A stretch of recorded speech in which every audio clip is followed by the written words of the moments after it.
Saudações, jovens cientistas! Espero que estejam todos bem.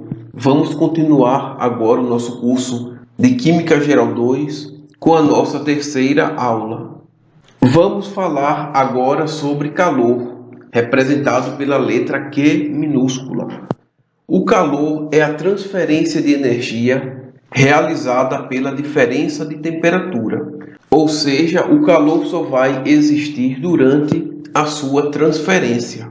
O calor sempre fluirá do corpo mais quente para o corpo mais frio, até ser atingido o equilíbrio térmico. Esse é considerado o princípio ou a lei zero da termodinâmica. Então, temos no exemplo aqui dois objetos com temperaturas diferentes, sendo a temperatura do primeiro objeto maior do que a do segundo objeto. Então, o calor será transferido do objeto mais quente, ou seja, que tem maior temperatura, para o objeto mais frio, até que as temperaturas sejam iguais.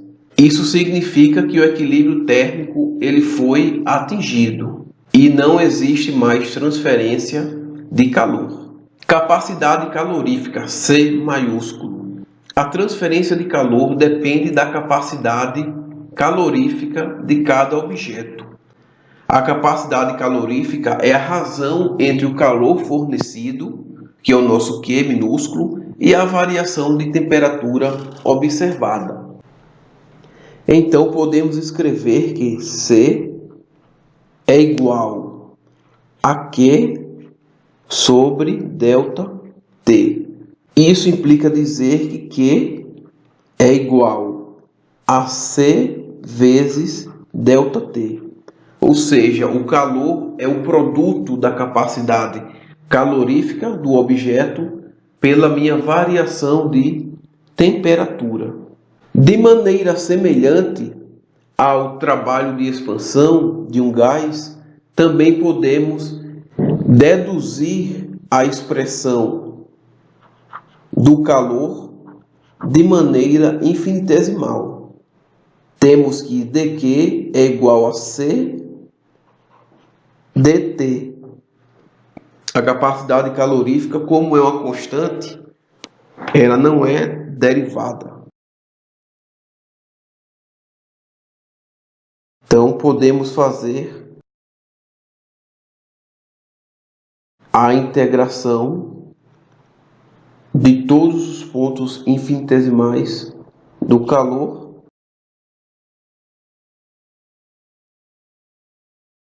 como o calor, ele, assim como o trabalho, ele não é uma função de estado, que falaremos mais à frente, ele é uma função de caminho, não faz sentido integrar o calor. Temos que Q vai ser igual a C, como é uma constante, ele sai da integral e nós integramos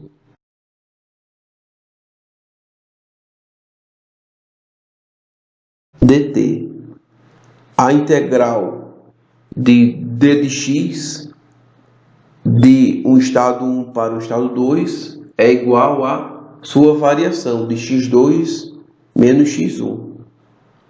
Então, de forma que nós temos que Q vai ser igual a C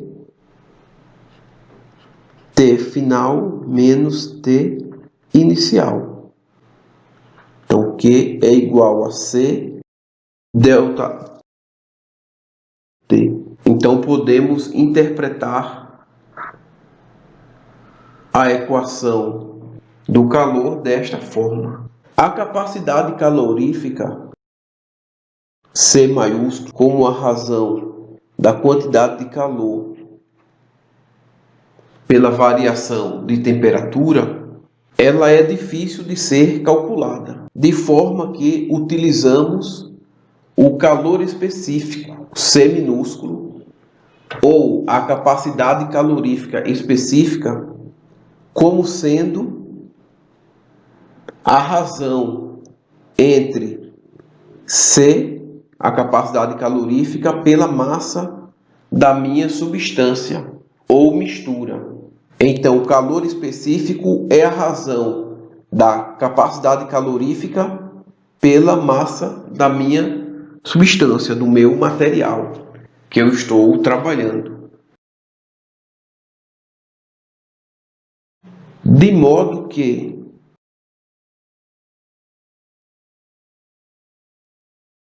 é igual a Q dividido por ΔT dividido por M. Então, nessa divisão de frações, nós fazemos o meio pelos extremos ou o primeiro pelo inverso do segundo.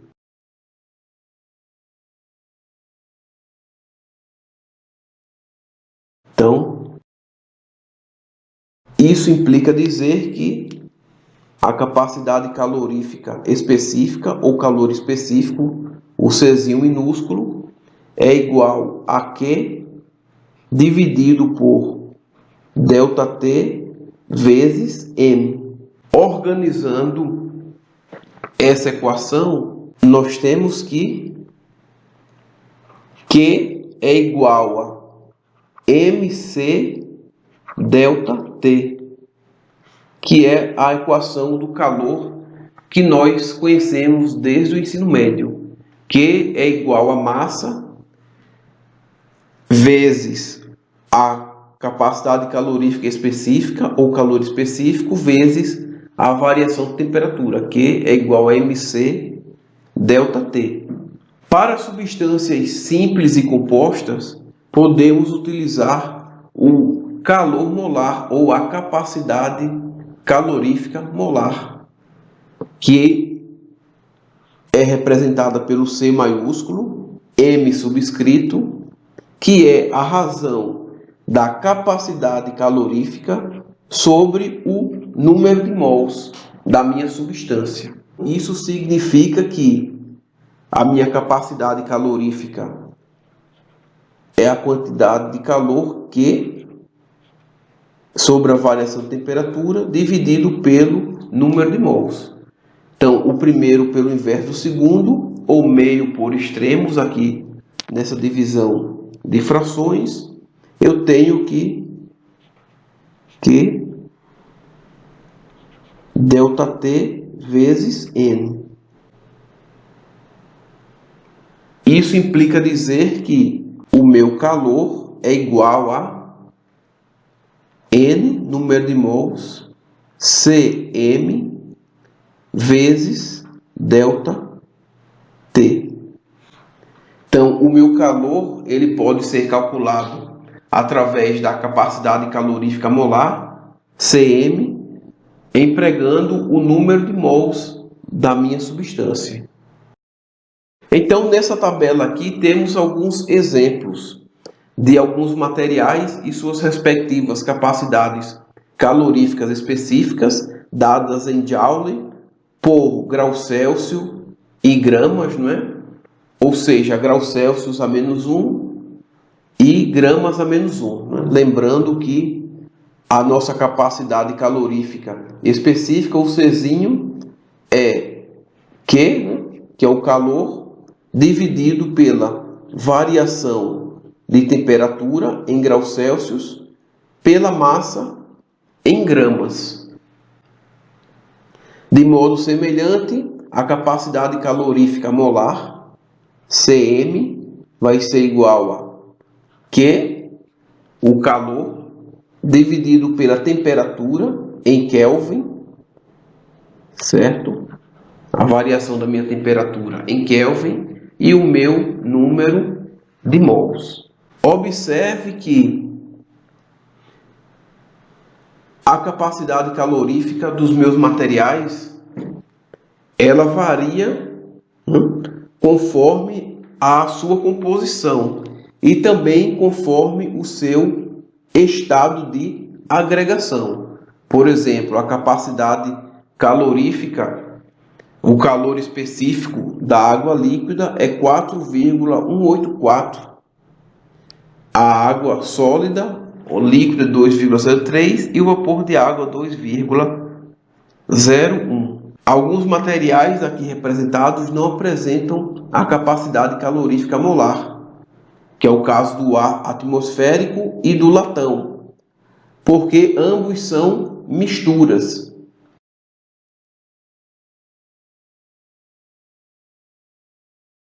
O ar atmosférico é uma mistura de gases, né? Gás de nitrogênio, gás de oxigênio, dióxido de carbono, vapor de água.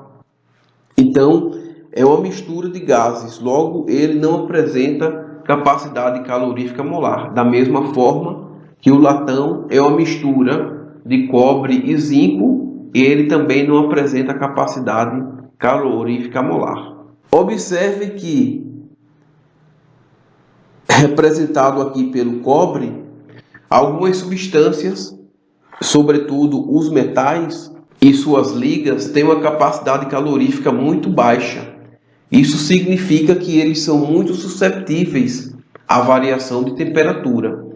Então, por exemplo, quando você está numa sala com ar-condicionado, você pode observar que a temperatura de uma cadeira ou de algum objeto metálico, ela diminui rapidamente. E aquele objeto ele fica mais frio do que os outros. Tem essa sensação térmica de ser mais frio. Do mesmo modo, esse mesmo material colocado ao sol, rapidamente ele se aquece muito rápido. Então, quanto menor a capacidade calorífica, mais suscetível as substâncias, os materiais, são para mudarem de temperatura.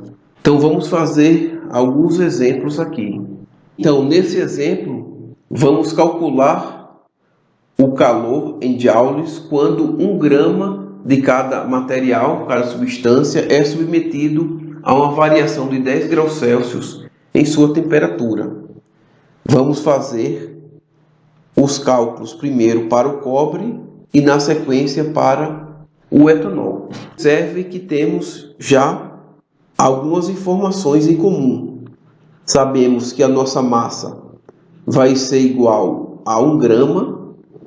Sabemos que a nossa variação de temperatura vai ser igual a 10 graus Celsius. De posse dessas informações da questão e da capacidade calorífica específica ou calor específico do cobre, eu posso calcular o calor. O calor vai ser igual a mc delta T, que vai ser igual a massa de 1 grama vezes a minha capacidade calorífica específica, que vai ser 0,38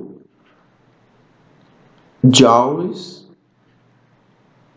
graus Celsius a menos 1, grama a menos 1, vezes a variação de temperatura, que vai ser 10 graus Celsius.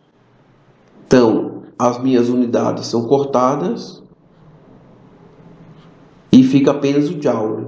Então, o meu calor aqui será igual a 3,8 joules. Aquele foi o meu calor específico. Para calcular o meu calor em termos de capacidade calorífica molar, eu preciso atentar para o meu número de mols, pois a minha expressão matemática diz que o meu calor vai ser igual ao produto do número de mols da minha substância vezes a minha capacidade calorífica molar vezes a minha variação de temperatura. A minha capacidade calorífica molar eu já sei que são 33 joules, Kelvin a menos 1, mol a menos 1. E a minha variação de temperatura vai ser igual a 10. Certo? Eu não vou precisar converter, porque as minhas duas escalas, tanto a absoluta, Kelvin, quanto a de graus Celsius, elas são escalas centesimais de temperatura. Então, se eu converter para Kelvin, eu vou ter o mesmo valor. Atentar para que a minha unidade não é o grau Celsius, é o Kelvin, certo? Vamos fazer um pequeno exemplo para entendermos melhor essa interpretação. Então, supondo que eu tenho uma variação de temperatura, que é igual à minha temperatura final menos a minha temperatura inicial, sendo a minha temperatura final igual a 10 graus Celsius e a minha temperatura inicial igual a 0 graus Celsius. Essa variação de temperatura em escala graus Celsius é igual a 10. ΔT vai ser igual a final 10 graus Celsius menos 0 graus Celsius. Então, minha variação de temperatura aqui vai ser igual a 10 graus Celsius. Caso eu converta essas minhas temperaturas para Kelvin, a minha variação em Kelvin, e não mais em graus Celsius, terá o mesmo valor. Vamos ver. Lembre que para transformar a minha temperatura de graus Celsius para a minha temperatura Kelvin, eu somo a minha temperatura em graus Celsius com 273,15 Kelvin, certo? Então, nesse exemplo, a minha temperatura final vai ser igual a 10 mais 273,15 Kelvin. Isso vai me dar 283,15 Kelvin. E a minha temperatura inicial, 0 mais 273,15 vai ser igual a 273,15 Kelvin. Se eu faço a minha variação de temperatura, eu terei o mesmo resultado da variação de temperatura de cima. Então, eu vou ter minha temperatura final, 283,15 menos 273,15. Então, minha variação de temperatura será 10 Kelvin. Isso acontece porque a minha escala é centesimal em ambas as escalas de temperatura. E de posse dessas informações, precisamos calcular o número de mols do meu cobre, da minha substância cobre. Como eu vou calcular isso? Eu sei que o número de mols é igual a massa em gramas sobre a minha massa molar. Isso significa que o número de mols do meu cobre será igual à massa, que é de 1 gramas, dividido pela minha massa molar, que será igual à massa atômica do cobre, que eu encontro na minha tabela periódica. Será 63,5. Quais as minhas unidades aqui? Grama, mol a menos 1. Então, o meu número de mols aqui será igual a 0,016 aproximadamente mol. Então, de posse dessas informações, eu posso calcular o meu calor em termos de capacidade calorífica molar. Substituindo tudo nessa minha fórmula, eu vou ter que Q vai ser igual ao número de mols, vai ser 0,016 mol vezes a minha capacidade calorífica, que é 33 joules por Kelvin mol, vezes a minha variação de temperatura, que é 10 Kelvin. Kelvin vai embora com Kelvin, mol vai embora com mol e a minha unidade de Joule permanece. Então, o meu calor vai ser igual a 5,28 Joule. Então, pessoal, levando em consideração o que foi exposto, vocês podem praticar calculando o calor para o etanol e para os outros materiais presentes na tabela anterior. Por enquanto é só, até a próxima aula.